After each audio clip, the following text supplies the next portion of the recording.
Now a carry for Jacobs. And he'll fight his way down inside the 10 to the 9-yard line. 2 yards on the pickup there. It'll be 2nd and 8. Early down stuff's to put this offense in a precarious position. We know that securing the point of attack, especially against the big-bodied guys in the middle of this D, has got to be priority one. And he is going to be stopped cold behind the line of scrimmage. Throwing his car on 3rd down. And he's got it. Touchdown. Darren Waller from 10 yards out. And the Raiders are finally into the end zone here in this 4th quarter. I'm not sure win-win is the proper term here, but it certainly felt like it. They got the touchdown they needed. But if I'm on the defensive side of the ball, okay, you got the touchdown, but it sure took you a long time. Yeah, because offensively there, you're probably hoping for a 1 to 5 play drive. That one ate up a little more time than they were hoping. You're exactly right, and if you have that 1 to 5 play drive, you actually build up momentum and even more hope.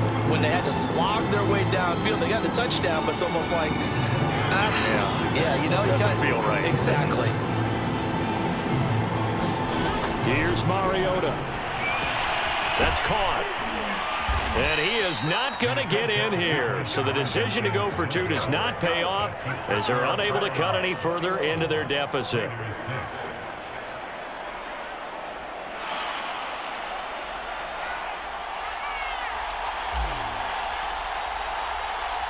Out is the kickoff unit as they run up and send this one away. It's a squib kick fielded just inside the 20. And he'll take it up past the 25 to the 26-yard line.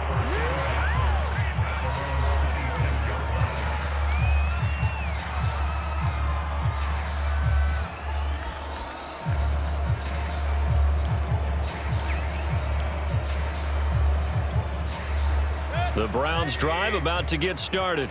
And 3 timeouts remaining here defensively, but really not much reason to use them at this point as this one is all but over. If they use the timeouts here, it's strictly for show. And now this is intercepted. My goodness.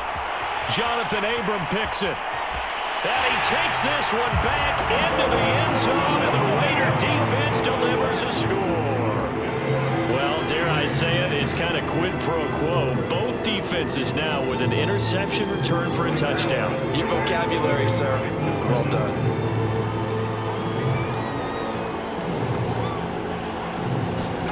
Carr to throw.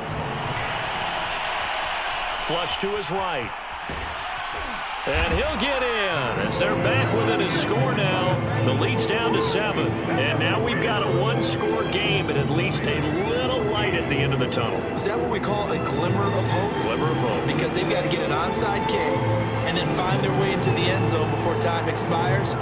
Glimmer or what's less than a glimmer? I don't know. You're the one that knows all the big words. A sparkle? A sparkle? Yeah, there we go. That's what we're going with.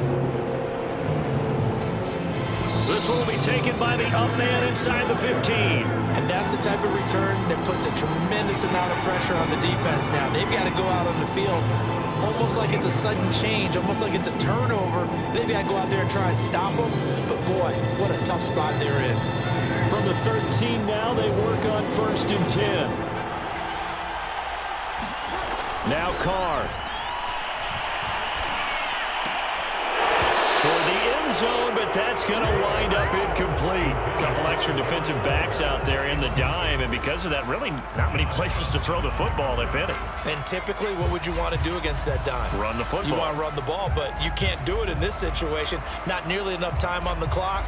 You're having to really navigate against a tough defense presented against you.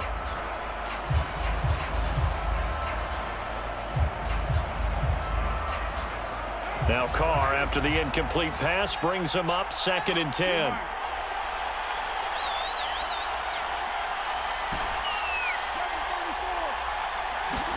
Here's Carr. And his ball is caught. It's a touchdown. And now in the final seconds, they're a PAT away from likely getting this thing to overtime. Obviously, the excitement level here is almost at fever pitch. Down one is tempted to go for two. I say you go ahead and kick the extra point. You got the home crowd carried into overtime. I'm with you. I do see some fans, though, holding up 2 fingers. Easy now. Yeah, but they're not the ones who have to actually make that call, are they? And now the decision is to go for 2. A gutsy call, and this, in effect, is your ball game right here.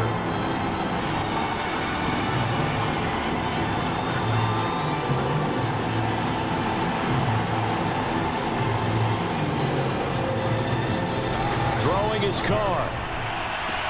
And it is caught. They got the 2 points, and with it, they've taken the lead.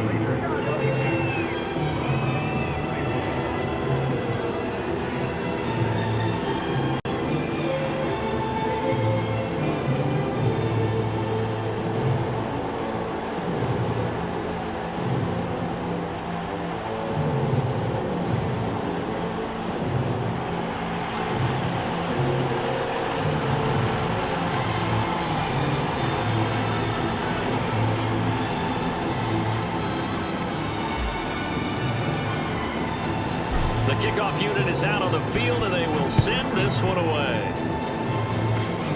It's a squib kick picked up near the 25. And they'll be set up with good field position here as he gets this up over the 40-yard line.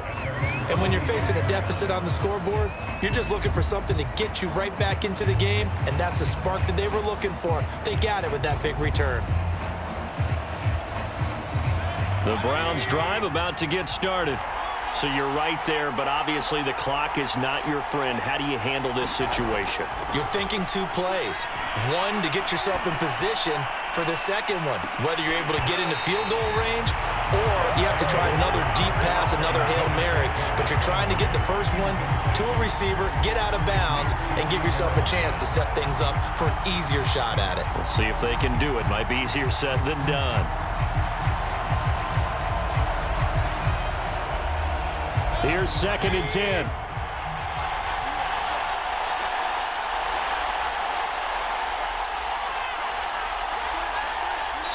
And a timeout comes in. The whistles blow with 3 seconds remaining.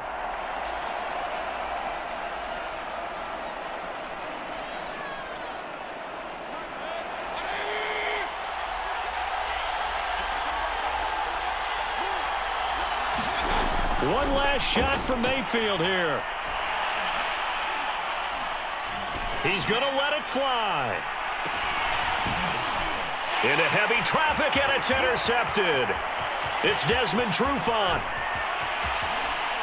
And now look at this. Big gain, but a fumble.